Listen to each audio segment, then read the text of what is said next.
this is my third research log, and it will be going over the introduction to my paper entitled Inversion, Bodies, and the Physical Reflections of Sin in the Inferno. This paper talks about how Dante's Inferno depicts the sinner's bodies and uses this depiction as a part of his general themes of inversion and a social critique and hopes for the future of medieval Florentine society. I will be reading excerpts from my introduction. The Inferno by Dante Alighieri is a deeply religious epic poem, the first of the trilogy that make up the Divine Comedy. Inferno follows the pilgrim Dante, who descends into hell to begin a journey of enlightenment. During Dante's descent, he is guided by the poet Virgil, who educates him about philosophy and sin. In addition, Dante encounters many mythological, historical, and Florentine figures in hell, who deliver to him various prophecies. The poem has been the subject of academic discourse for decades, particularly surrounding the religious and symbolic aspects. It is evident that Dante had a unique perspective of religion at the time. Dante scholar O.P. Kenelm Foster states that Dante was a believer, certainly, in the Christianity of the Western Church, but in his own way, with his own personal and distinctive apprehensions of the forms of good and evil that the faith proposed to him. Foster 47.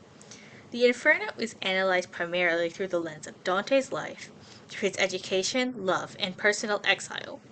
For context, Dante was born in Florence in about approximately 1265 AD. While he was growing up, he studied in religious and philosophical schools. In 1295 AD, he was elected to Florence's Consiglio de Cento A and Consiglio of the Capitano del Popolo, Delmino. During the period that Dante was involved in politics, there was a constant struggle between the black and white parties. In 1301 AD, Pope Boniface VIII requested Florentine military assistance.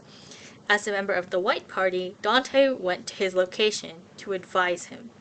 While Dante was away, the Black Party took power in Florence and fraudulently charged Dante with corruption and bribery, Peters.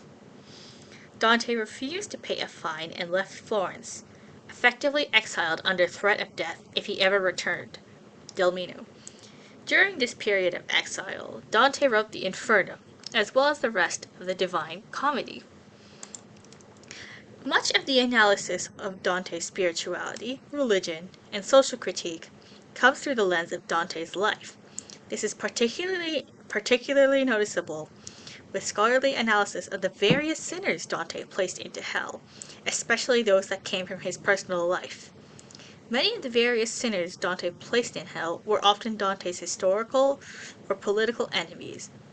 The common consensus is that Dante placed his enemies in hell due to his resentment and grudges.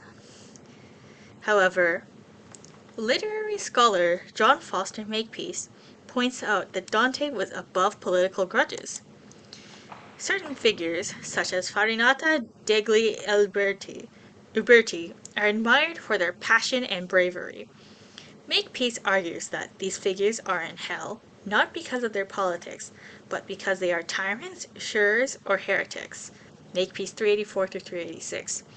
Therefore, the sins each sinner embodies are more important for analyzing Dante's religious and societal views than the people who represent these sins.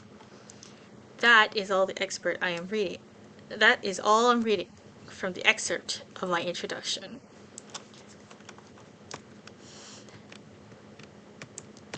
Thank you very much for listening to this.